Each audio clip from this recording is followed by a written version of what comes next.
Então sejam todos bem-vindos à nossa primeira aula dessa matéria tão importante para a vida da igreja, para a vida de cada cristão, que é a matéria de evangelismo. Na aula de hoje nós vamos avaliar basicamente dois pontos essenciais para a matéria de evangelismo, que é responder à questão o que é o evangelismo e certamente veremos então, consequentemente, o que é o evangelho, já que uma está conectada com a outra, né? Uma coisa está relacionada à outra. E a questão, o ponto número 2, por que nós devemos evangelizar? Quais os motivos nós temos, ao menos alguns deles, para que nós evangelizemos? Primeiro ponto, então, que nós vamos adentrar é a respeito desta pergunta: o que é o evangelismo? Quando nós pensamos em evangelismo, surgem em nossas mentes diversas propostas, muitas vezes até mesmo frases já preparadas, chavões, que nós muitas vezes usamos dependendo da circunstância, dependendo da situação em que nós nos encontramos. E ali, quando alguém está diante de nós, nós usamos um chavão ou alguma frase para tentar ali expressar o que significa o evangelismo. Mas a verdade é que existem então compreensões diversificadas a respeito do evangelismo, algumas delas distorcidas. Algumas pessoas, por exemplo, elas pensam que o evangelismo ela é como se fosse uma batalha de palavras. E o alvo, portanto, é como que ganhar do incrédulo, dominar nesse jogo de palavras e lógicas o incrédulo, o pagão, né? É como que não permitir com que ele prossiga no seu raciocínio, é quase que interrompê-lo, no sentido de deixá-lo sem resposta. E assim algumas pessoas pensam que o evangelismo é como que essa batalha linguística e intelectual, uma tentativa de ver quem tem razão ou quem domina mais uma suposta, ao menos, verdade, né? E assim, aquele que utiliza suas palavras com uma melhor eloquência e argumentação acaba vencendo.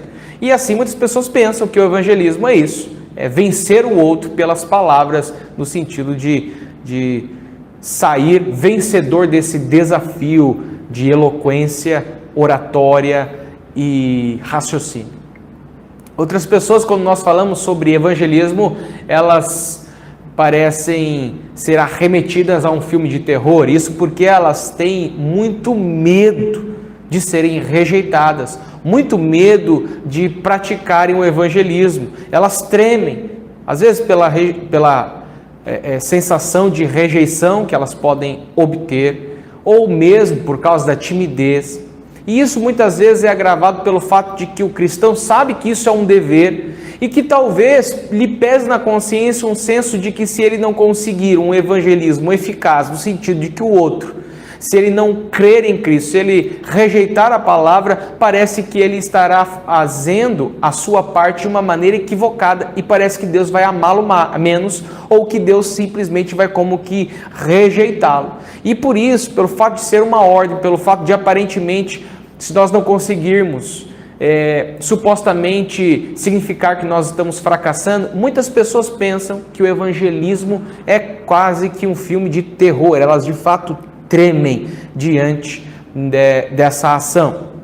E devido justamente a esse receio que muitas pessoas possuem, essa falta de confiança ou mesmo a timidez no caso, dezenas de métodos de evangelismo têm sido desenvolvidos numa tentativa de auxiliar as pessoas para que possam praticar o evangelismo da melhor forma possível.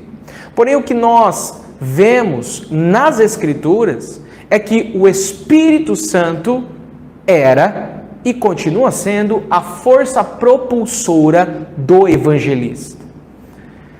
É interessante quando nós observamos o livro de Atos e percebemos que não havia ali nenhuma menção sobre aulas de evangelismo. Certamente com isso eu não estou dizendo que aulas de evangelismo sejam ruins, caso contrário não haveria motivo para estarmos hoje aqui. Mas a verdade é que no início da igreja, a forma como eles aprendiam era uma forma muito natural, muito orgânica. Porque como a igreja estava iniciando, eles buscavam esse modelo de evangelismo a partir daqueles que eles presenciavam e viam. E à medida que o Espírito ia os conduzindo, à medida que a palavra de Deus ia sendo ministrada aos seus corações, eles iam aprendendo as boas verdades, as boas notícias do Evangelho e assim as assimilando por essa atuação poderosa do Espírito Santo, elas proporcionavam, ou aliás, elas praticavam esse evangelismo que foi o evangelho dentro delas, o evangelho na vida delas transformou-se em evangelismo. E assim nós percebemos que havia um zelo fervoroso por Jesus Cristo. As pessoas amavam a Deus e tinham um zelo pelo seu Filho Jesus Cristo. Os cristãos de Atos, eles eram cheios do Espírito Santo e nisto eles eram movidos a avançar no evangelismo, na pregação do evangelho às pessoas perdidas. Isso nos mostra que a qualidade, ou pelo menos em parte, a qualidade da nossa pregação do evangelho será determinada pelo nosso grau de intimidade com Deus. Assim que os cristãos não tinham aula de evangelismo, mas eles tinham intimidade com Deus, eles eram cheios do Espírito Santo, eles eram orientados pela palavra do Senhor e assim eles eram eficazes e eficientes na ação evangelizadora, porque Deus estava com eles e o Senhor os estava conduzindo nessa missão que Ele mesmo havia dado para a sua igreja. Portanto, nós podemos ver, então, que muitas são as definições de evangelismo. Vamos ver aqui algumas delas, que algumas pessoas, então, se referem ao evangelismo dessa forma. Evangelismo é a tarefa de testemunhar de Cristo aos perdidos. 2. Evangelismo é a tarefa de levar homens à salvação. 3. Evangelismo é a tarefa de alistar vidas no serviço de Cristo. Gostei, tá aí uma, outra. 4. Evangelismo é a tarefa da igreja de proclamar, propagar e estabelecer tudo o que é concernente à pessoa e obra de Jesus. 5. Evangelismo é pregar sobre Cristo e testemunhar dele. 6. Evangelismo é multiplicar o número de cristãos. 7. Evangelismo é testemunhar do Evangelho. 8. Evangelismo é a tarefa que se executa para ganhar almas para Jesus. Aqui nós temos algumas frases, alguns chavões, algumas formas que de vez em quando nós nos deparamos quando as pessoas querem abreviar o que de fato significa o evangelismo. E nós podemos dizer que entre todas essas definições, elas não são mentirosas, porque elas apresentam muito da verdade, porém elas não são desenvolvidas suficientemente. E por isso nós vamos então definir o evangelismo de uma forma mais abrangente, mais contundente, e ficaria assim: evangelismo é a ação cujo objetivo é levar os homens a conhecerem sua condição de pecadores perdidos e o plano redentor de Deus, persuadi-los à conversão em arrependimento do seu pecado e fé em Cristo, como Filho de Deus, Salvador e Senhor, e assim integrá-los na vida cristã. Essa é uma definição, ainda que básica e sucinta, bastante contundente, objetiva, clara, daquilo que significa o evangelismo.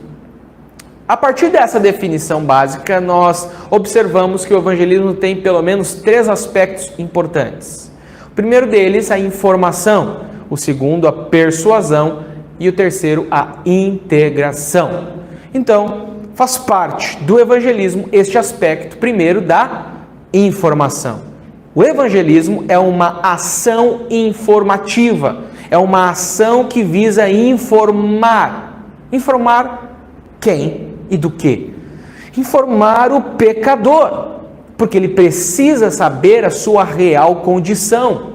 Ele precisa entender que ele está em pecado, nasceu em pecado, merece a justa condenação de Deus. Ele merece entender, ele precisa compreender que ele não é filho de Deus, como muitas pessoas do mundo afora pensam.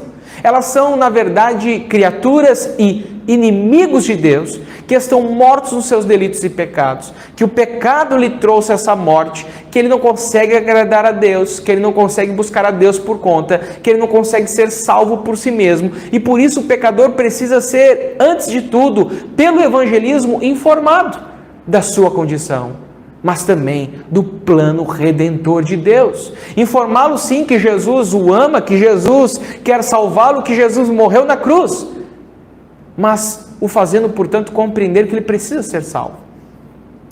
A informação, ela pode ser ministrada por diversas formas. Pode ser através da proclamação, ou ensino pessoal, ou da literatura, ou dos meios modernos que nós temos por aí, né? As mídias sociais, né? Há um tempo atrás, né? O rádio, depois surgiu então a televisão, e agora, mais recentemente, a internet, as mídias sociais que estão por aí como uma ferramenta para informar, para ser esse mecanismo de levar essa informação que contém o Evangelho, para esclarecer os perdidos. Pois veja bem, do que adiantaria nós simplesmente sairmos por aí, mundo afora, gritando, Jesus te ama, se elas não compreendem que amor é esse, e por que elas são amadas, ou em que sentido são amadas, ou mesmo quando nós falamos, Jesus quer salvar você, mas o perdido não entende que ele está perdido.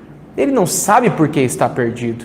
E ele não sabe que ele é inimigo de Deus. Por isso, muitas vezes nós temos visto evangelismos tão ineficientes e com tão pouco resultado. Porque as pessoas não compreendem que o evangelismo consiste, primeiro, em uma informação. Que precisa se informar aquele que está perdido da sua real condição. E muitas vezes esse erro, esse equívoco no evangelismo vem por uma interpretação equivocada daquilo que nós observamos no Novo Testamento. Porque quando olhamos para o modelo de evangelismo no Novo Testamento, muitas vezes nos deparamos com essas frases ou essas pregações tão objetivas. Arrependam-se, raça de víboras. E imaginamos que nós deveríamos simplesmente pregar assim. Mas a verdade é que quando nós chegamos no Novo Testamento, todo o Antigo Testamento já havia sido elaborado. Isso significa que por séculos, e eu digo muitos séculos, Deus estava falando com o seu povo de uma maneira pedagógica para que eles fossem instruídos ao longo de todos aqueles séculos sobre o pecado, sobre as consequências do pecado, sobre o fato de que todo homem é pecador, que o ser humano está distante de Deus, que o ser humano precisa de um Salvador, que o ser humano não consegue salvar a si mesmo e que Deus providenciaria um Salvador, o Messias. Por isso, quando nós chegamos no Novo Testamento, nós chegamos em um povo chamado judeu, que já estava preparado para receber essa boa notícia, pois eles já haviam sido ensinados por muitos séculos, eles já haviam sido informados, e é por isso que quando nós olhamos o modelo do Novo Testamento, nós não podemos imaginar que esse seja um modelo que nós devemos levá-lo em consideração na sua integralidade, sem levar em consideração o seu contexto, de que todas aquelas pessoas, a princípio os judeus, eles foram anteriormente preparados, informados.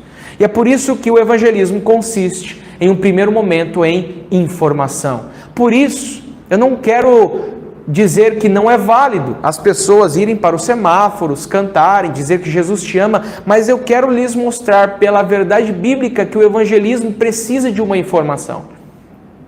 Dizer que Jesus ama as pessoas, isso não será o suficiente.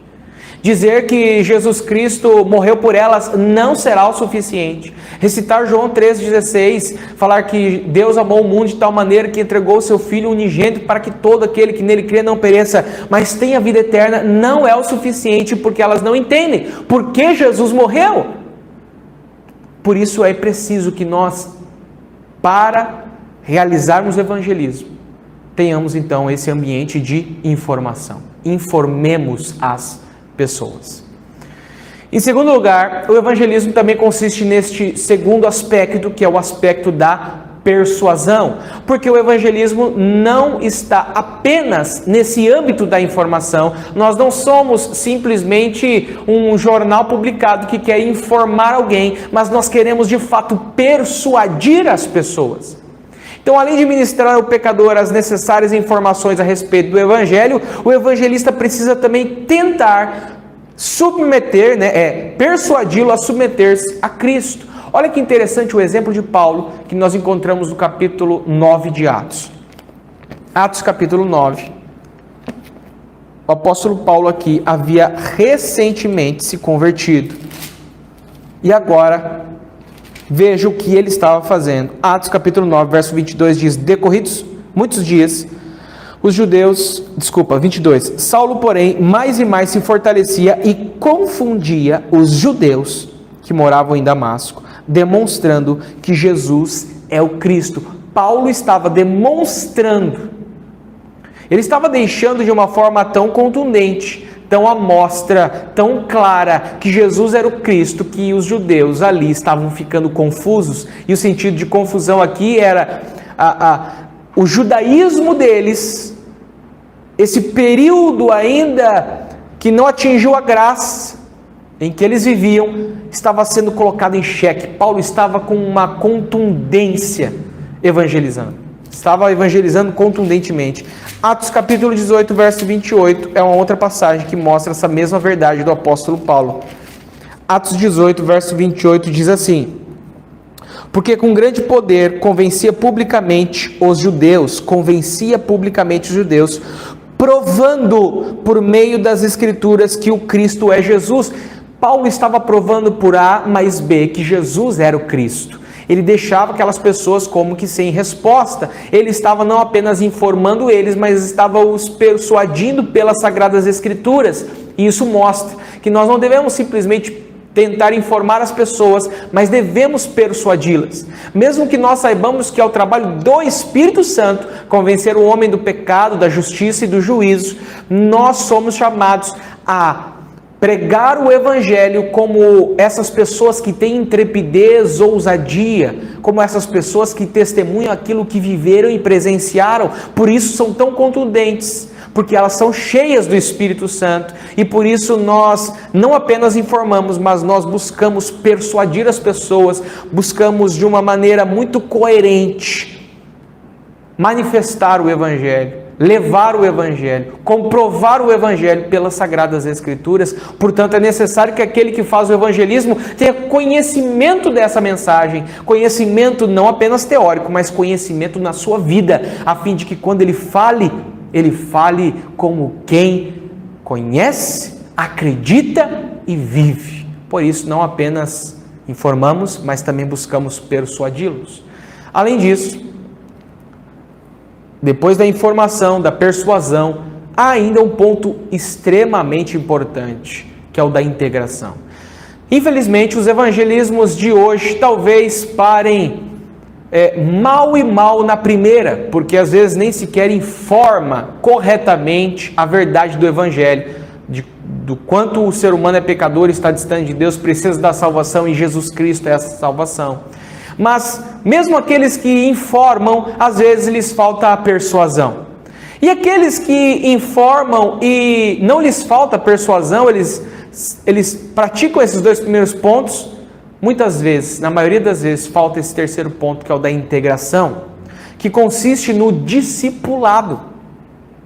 Veja, uma vez que o novo crente ali, esse recém-convertido, experimentou a partir da informação e da persuasão, a conversão, ele voltou-se em arrependimento dos seus pecados para a fé em Jesus Cristo. Esse não é o ponto final do evangelismo.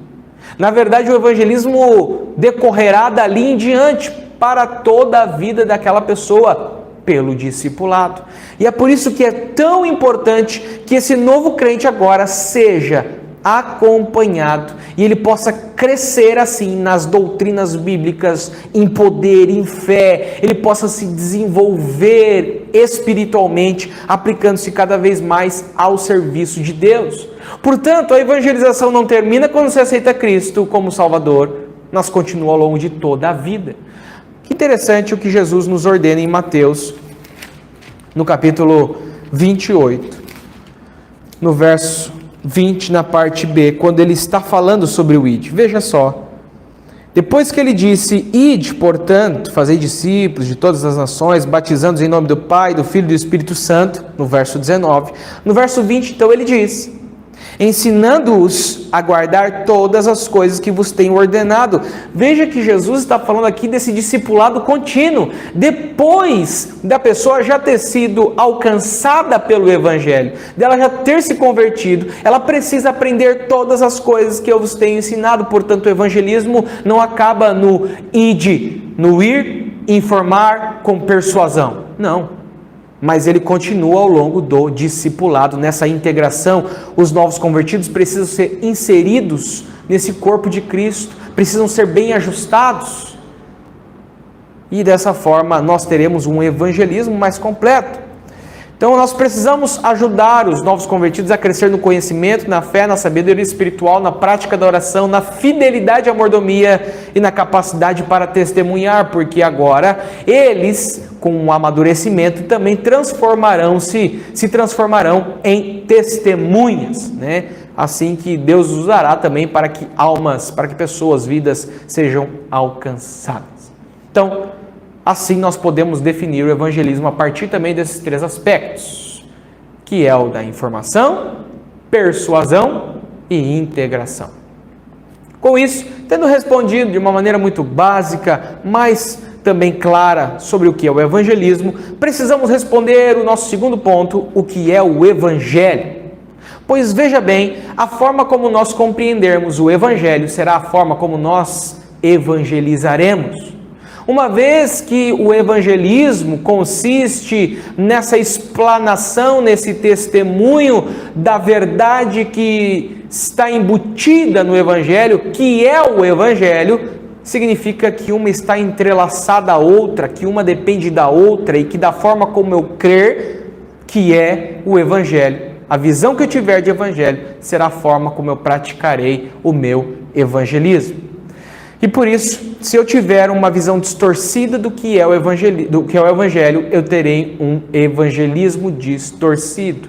Por exemplo, quem conceba a evangelização como um movimento que vise ajuda material e política aos povos subdesenvolvidos, então ele será compelido a uma ação revolucionária. Quem conceba como um movimento com fins educativos, visando a humanização do homem, ele há de dedicar-se a programas de educação. Quem entenda como uma ação libertária nos moldes da pregação da teologia da libertação, se inclinará para os ativismos políticos e guerrilhas. Aqueles, porém, que entendem que a evangelização é uma ação que consiste em levar perdidos, pecadores a Jesus para serem salvos por Ele, então esses hão de empenhar-se apaixonadamente na propagação do Evangelho. Então a forma como eu tenho de compreender o Evangelho irá refletir na forma como eu vou evangelizar. Então, para nós entendermos de maneira mais profunda o que é o evangelismo, vamos tentar compreender então o que é o Evangelho. De uma maneira muito simples, o Evangelho significa no grego boa notícia, é assim como nós o encontramos no Novo Testamento. Ainda que essa palavra tenha tido ao longo do tempo algumas nuances diferentes do seu significado. Veja lá como, por exemplo, no grego clássico, ela chegou a ser usada para designar originalmente a recompensa dada ao mensageiro por ter trazido boas novas. Depois ela passou a significar os sacrifícios feitos aos deuses ao serem recebidas as boas novas. Já no grego helenista posterior, ele chegou a significar na Septuaginta as boas novas da vitória, as boas novas do nascimento de uma criança e às vezes simplesmente qualquer tipo de notícia. Em especial na Septuaginta, que é a tradução grega do Antigo Testamento. O Antigo Testamento foi escrito em hebraico, mas a Septuaginta é uma tradução em grego da Bíblia hebraica. Nós encontramos dois usos que são breves antecipações do uso do Novo Testamento. São eles aquele significado que aparece no livro de Salmos, no capítulo 40, verso 10 e 96, verso 2, que é usado para anunciar a justiça e o poder salvífico de Deus. Veja comigo Salmos capítulo 40, verso 10.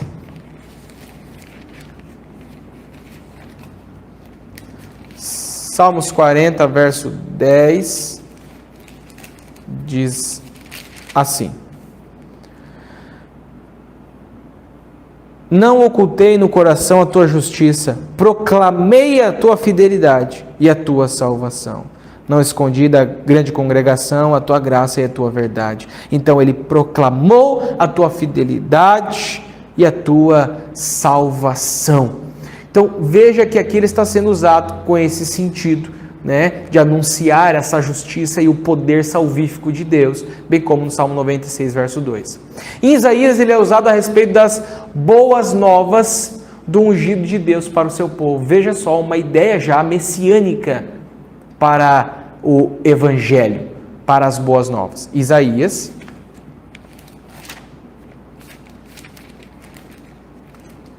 capítulo 40, verso 9.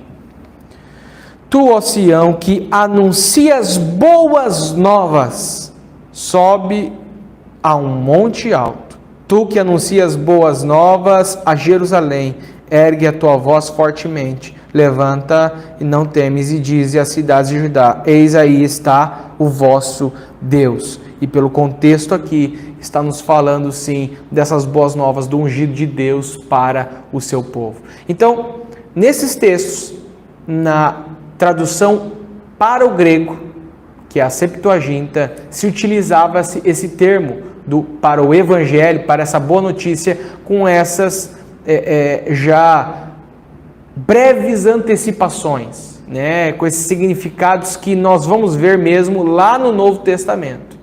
Já agora nos papiros, tanto o substantivo quanto o verbo, eles são muito raros. E papiros aqui nós fazemos referência àqueles textos extra-bíblicos, né, utilizados na linguagem grega. O verbo, ele é usado a respeito de um escravo que vem com notícias da vitória de um general. Já o substantivo, ele já chegou então a ser usado numa inscrição que diz que o aniversário do imperador romano Augusto era o início das boas novas para o mundo. Mas quando nós chegamos no Novo Testamento, Evangelion torna-se uma palavra importantíssima. E é basicamente nesse entendimento do Novo Testamento que nós vamos então ter a ideia do que nós compreendemos hoje, a palavra Evangelho. E é importante nós ressaltarmos que por Evangelho significa originalmente no singular boa notícia, que faz referência ao Novo Testamento, se resume basicamente na passagem de Lucas capítulo 2, verso 10 e verso 11. Se você quer saber o que de fato nós entendemos por Evangelho a partir do Novo Testamento e para os nossos dias, então, nós encontramos na passagem de Lucas, no capítulo 2, no verso 10 ao verso 11. Que diz assim: o anjo, porém, lhes disse: não temais, eis aqui vos trago boa nova de grande alegria, que o será para todo o povo. É que hoje vos nasceu, na cidade de Davi, o Salvador, que é Cristo, o Senhor. Veja que ele está falando de uma boa notícia. E aqui a palavra aparece então o termo que nós utilizamos para o Evangelho, para a boa notícia, que é o fato de que Jesus Cristo nasceu. Então, nesse momento aqui, entendia-se por Evangelho o quê? A boa notícia do nascimento de Jesus Cristo, que é o Salvador dos homens perdidos, dos pecadores. Então veja que durante séculos o povo de Israel havia esperado pelo Messias. E agora, a notícia do seu nascimento era, então, essa notícia alvissareira, essa notícia alegre, feliz. Finalmente, o Senhor enviou o seu Filho, ou no caso, enviou um Messias para a salvação. Então, quando nós evangelizamos, nós estamos pregando e ensinando as boas notícias sobre o Filho de Deus. O Evangelho de Jesus Cristo é a boa notícia que traz libertação aos cativos, dando-lhes a vida eterna. Evangelho é, então, a feliz notícia do cumprimento da providência de Deus para a salvação de pecadores, que se realizou com a vinda de seu Filho ao mundo.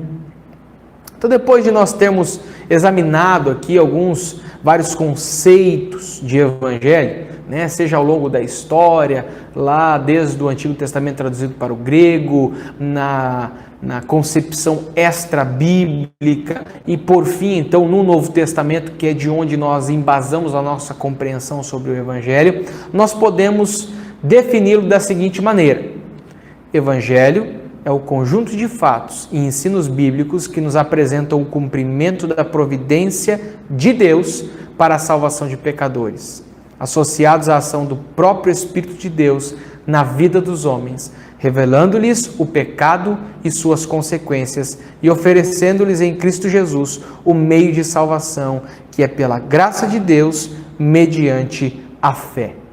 Então, esse é um conceito, né, objetivo, mas também, ao mesmo tempo, não tão sucinto, que busca ser bastante claro e, na medida do possível, né, um resumo abrangente do conceito do Evangelho.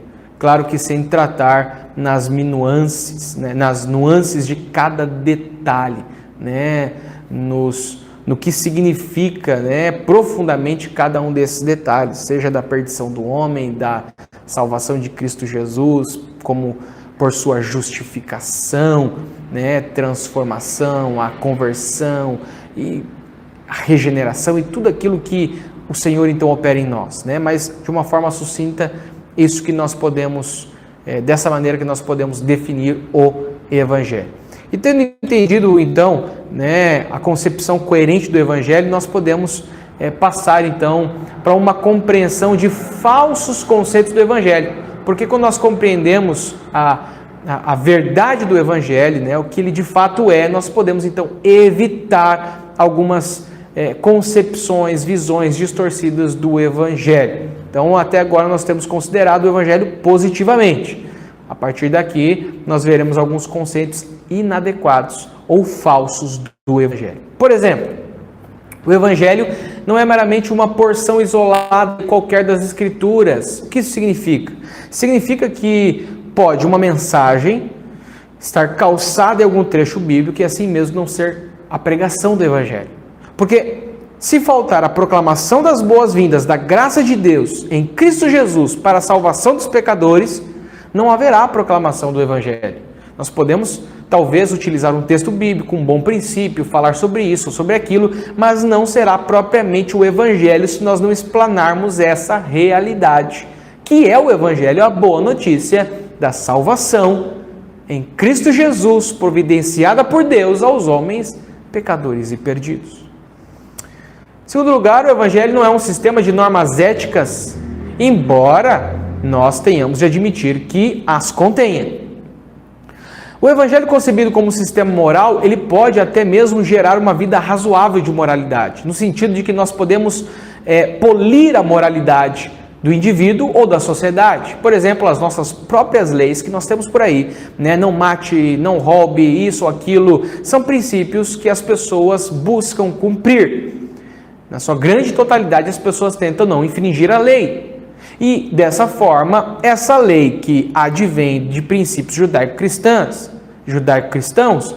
eles podem até polir essa moral, essa ética da sociedade e dos indivíduos, mas não resolve o problema do ser humano, não salva o ser humano. Por isso, o Evangelho, ainda que ele possa conter, sim, um sistema de normas éticas, ele não é propriamente um sistema de normas éticas. Ele não é simplesmente um isso ou um aquilo, né? Não faça isso ou não faça aquilo.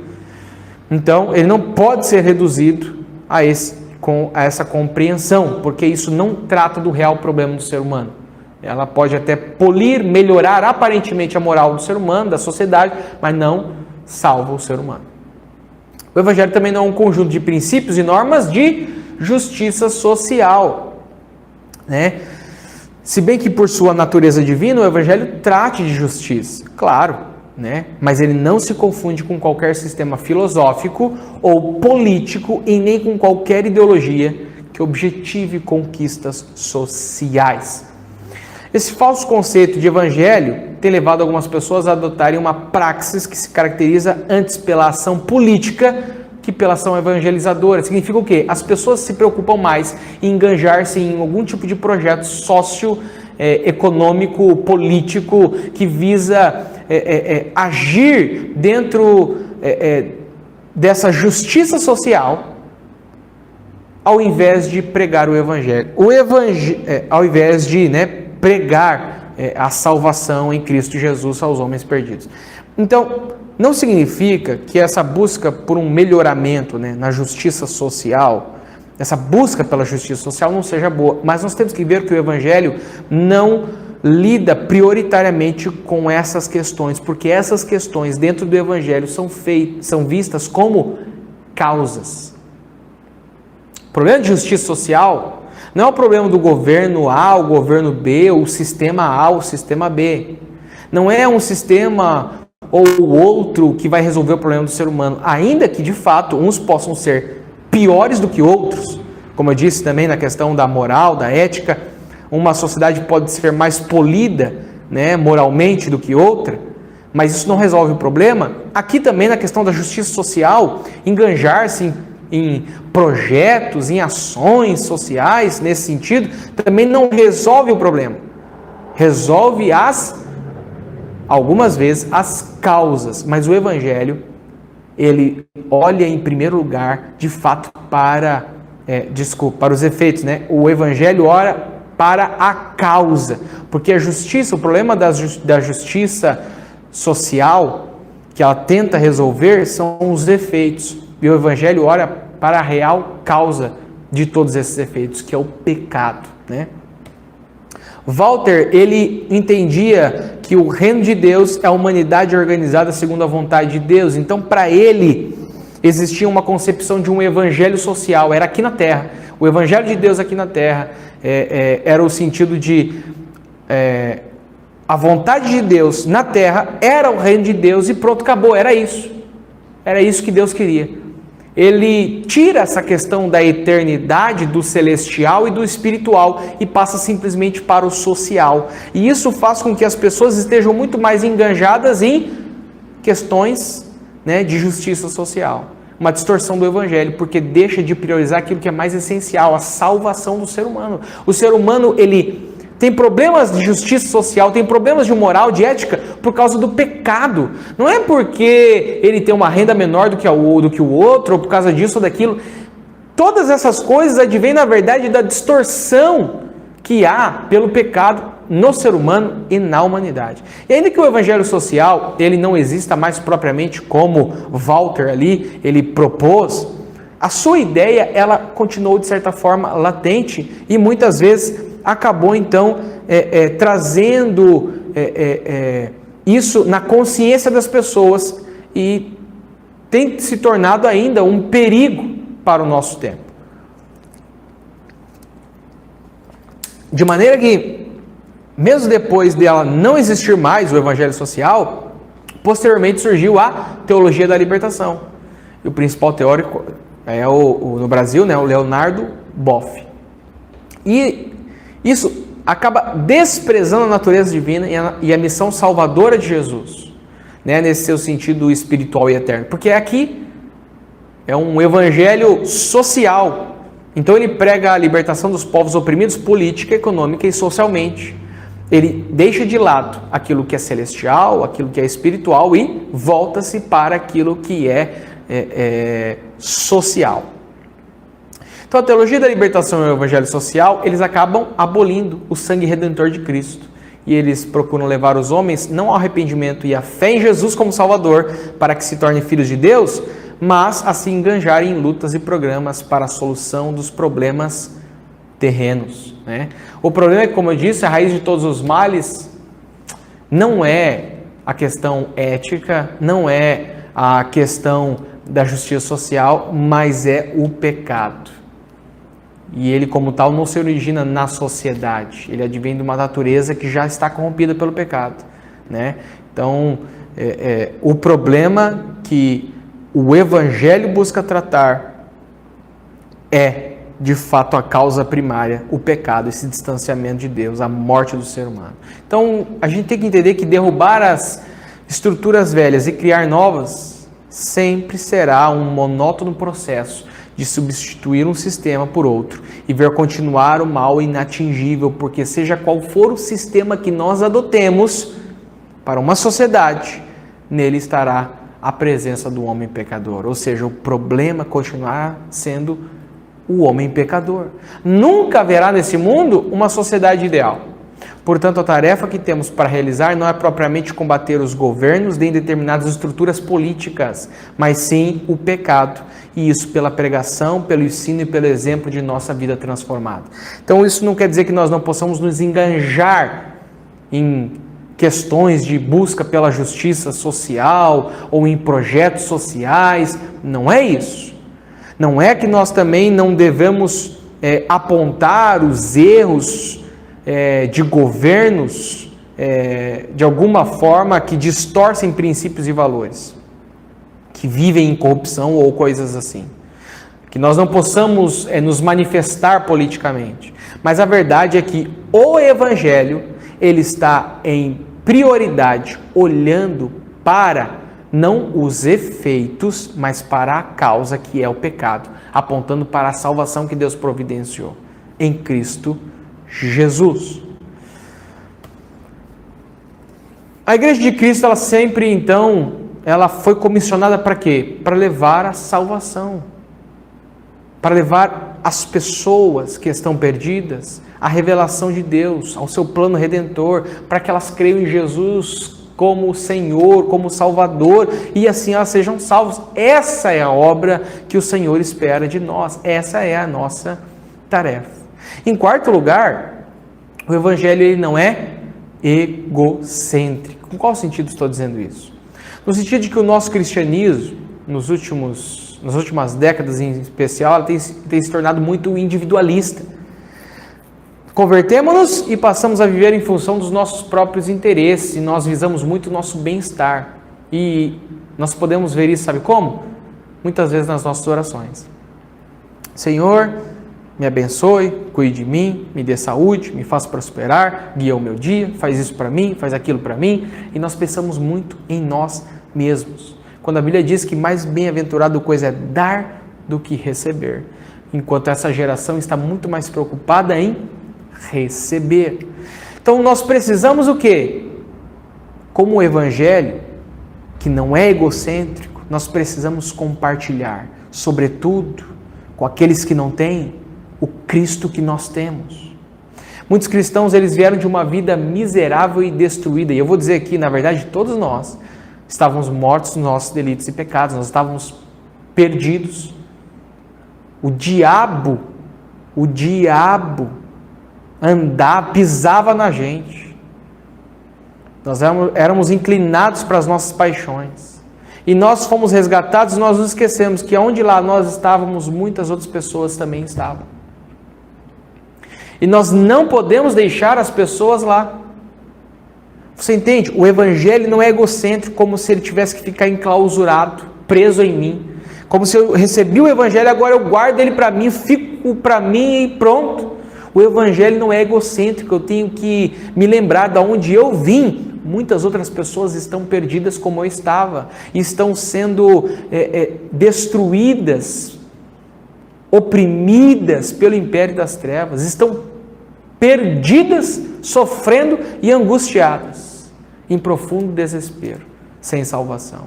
E nós temos uma boa notícia de salvação, e nós fomos salvos de uma maneira que o evangelho não é egoísta, por isso nós precisamos espalhar para o maior número de pessoas. Nós precisamos pregar a toda a criatura. Então, assim nós entendemos um pouco do que é o evangelismo e o que é o evangelho. Porque uma concepção está conectada na outra. E dessa forma, nós podemos passar para o nosso segundo ponto, tópico 2. Por que nós devemos evangelizar? Veja, a grande necessidade da evangelização atual é que cada crente reconheça sua responsabilidade pessoal de evangelizar e se consagre ao Senhor no cumprimento dessa missão. Então, se nós perguntássemos qual é a necessidade da evangelização atual, meus irmãos, é que cada crente entenda a sua posição, a sua responsabilidade e assuma. Porque se cada cristão entendesse a sua missão e a assumisse, o problema da evangelização estaria solucionado. Você pode ter certeza que se Jesus, com apenas 12 discípulos, começou uma revolução naquele tempo, de tal maneira que o evangelho foi parar em todas as nações conhecidas praticamente.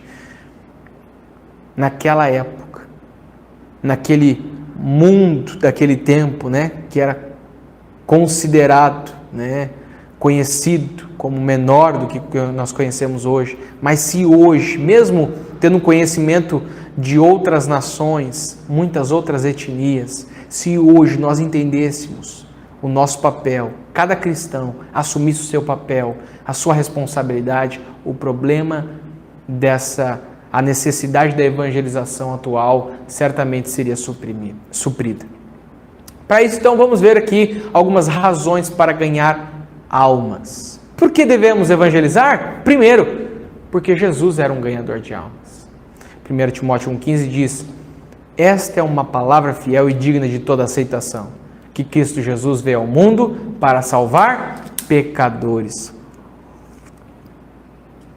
Lucas 19,10 diz: porque o Filho do Homem veio buscar e salvar o que se havia perdido. Ele veio salvar o perdido. Então Jesus veio para salvar as pessoas, essa era a missão dele. No primeiro grupo, quando Jesus escolheu para segui-lo, ele diz assim: vinde após mim e eu vos farei pescadores de homens.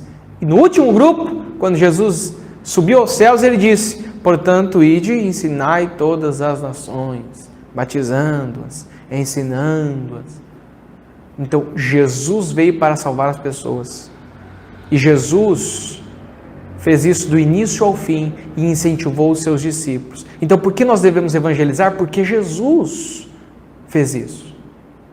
E veja, se Jesus fez, nós como cristãos, que significa pequenos cristos, imitadores de Cristo, nós devemos então fazer aquilo que ele fez. Ele é o nosso modelo, ele é o nosso ideal. E se Jesus foi quem, de uma maneira mais sublime, evangelizou e veio a este mundo para evangelizar, quanto mais eu e você não deveríamos então evangelizar? Se somos cristãos, devemos, como Cristo, evangelizar. Então, por que devemos evangelizar? Porque Cristo, nosso modelo, nosso ideal, evangelizou. E assim ele foi então aonde as pessoas estavam, nas ruas, nas casas, na praia, no monte, aonde as pessoas estavam, Jesus estava para levar a boa nova. E é por isso que muitas vezes foi criticado pelos religiosos, porque Jesus se identificava com as pessoas e ia exatamente aonde eles estavam. De maneira que quando ele foi assunto aos céus, os seus discípulos continuaram a sua obra propagando o Evangelho, levando o Evangelho, testemunhando aquilo que o Senhor Jesus veio a este mundo fazer e fez. Então, por que nós devemos evangelizar? Porque Jesus evangelizou.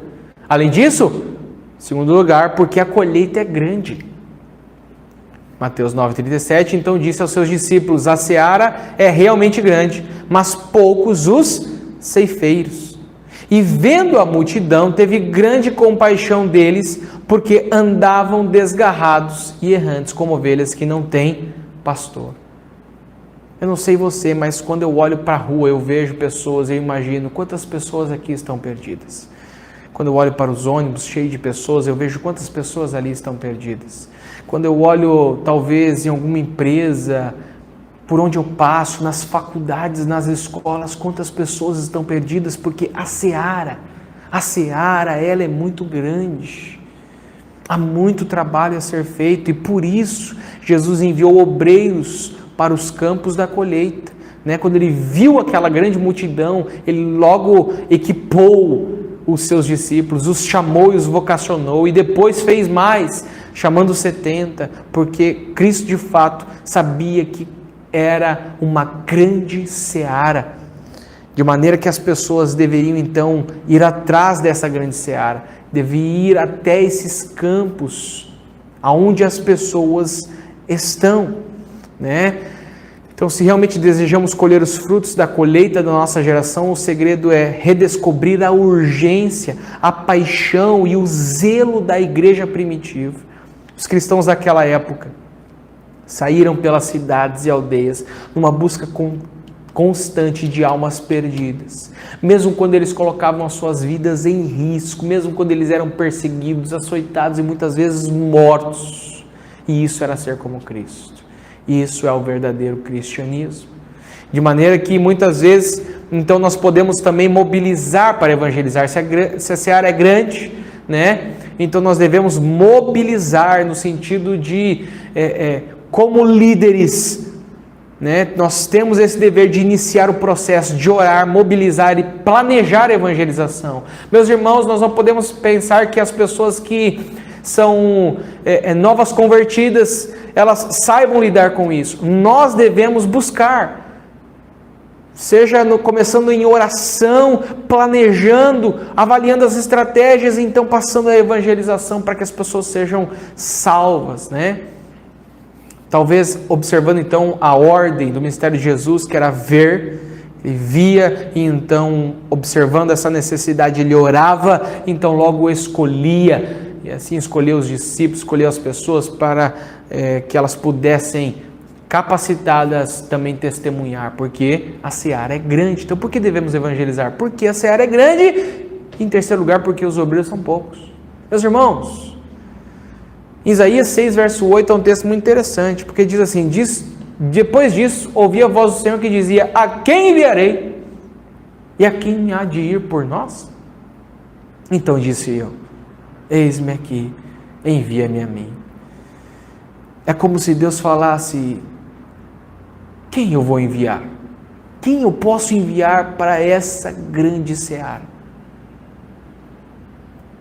Porque os obreiros são poucos.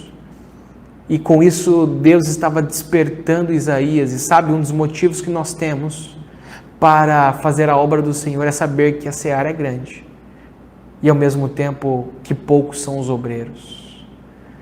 Bilhões de pessoas estão perdidas, eu repito, bilhões de pessoas estão perdidas somente nessa geração, somente agora. Você imagine em gerações passadas, em gerações futuras.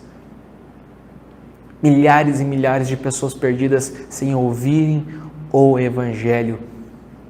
E se poucos são os obreiros, como aqueles poucos que existem poderão se atimidar, se acovardar, retroceder? Como poucos são os obreiros? Então por que devemos evangelizar, meus irmãos? Porque são poucos os obreiros. Como nós vamos ficar parados? Nós temos que trabalhar. Porque devemos evangelizar? Por causa da grande incumbência. Essa incumbência é uma responsabilidade. Marcos 16,15 diz, e disse-lhes, ide por todo mundo e pregai o evangelho a toda criatura. É uma ordem, uma missão, uma tarefa. Eu e você temos isso. Nós recebemos essa missão da parte de Deus. Veja interessante em 2 Timóteo, que Paulo, 2 Timóteo, capítulo 1, verso 8, Paulo chama a atenção do seu filho na fé para que ele não afrouxasse na sua missão. Olha só, e aqui não está falando qualquer um não, ele está falando com o homem de Deus, um homem preparado, um homem vocacionado, um homem maduro na fé. 2 Timóteo 1,8, Paulo diz assim para Timóteo, não te envergonhes, portanto, do testemunho de nosso Senhor, nem do seu encarcerado, que sou eu. Pelo contrário, participa comigo dos sofrimentos a favor do Evangelho, segundo o poder de Deus. Paulo está dizendo para Timóteo: não tenha medo, nós temos uma responsabilidade, nós devemos assumir a nossa responsabilidade. Ao mesmo tempo que essa incumbência é uma responsabilidade, ela também é um grande privilégio. Algumas pessoas elas acham simplesmente que evangelizar é um dever. Eu vou evangelizar porque Jesus mandou, né? Puxa vida, então tem que evangelizar, é uma ordem, né? Tem que obedecer. Mas na verdade, evangelizar é um grande privilégio. Em 1 Coríntios 3, verso 9, Paulo diz, ele se denomina como cooperador de Deus. Imagine, Paulo é um cooperador do Deus Todo-Poderoso, Criador dos céus e da terra, porque ele está cooperando ao deixar-se ser esse instrumento nas mãos de Deus, no cumprimento dessa incumbência, dessa missão que nós recebemos de evangelizar. Meus irmãos, que privilégio glorioso que nós temos de sermos usados para que pessoas perdidas como nós, pessoas que sofrem, pessoas que estão na escuridão, nas trevas, angustiadas, presas, sofrendo e perdidas, possam encontrar graça, amor, verdade e justiça da parte de Deus. Que privilégio nós temos. De maneira que, por que nós devemos evangelizar? Porque nós recebemos uma incumbência, que é um dever, mas também é um privilégio. E que nós devemos levar em consideração que, portanto, é para todo o crente. Essa incumbência não fala acerca de uma missão para pessoas específicas, para os pastores, os missionários, mas para todo o cristão. Por que nós devemos evangelizar? Porque Deus nos responsabilizará. Veja que interessante, texto de Atos, capítulo 20.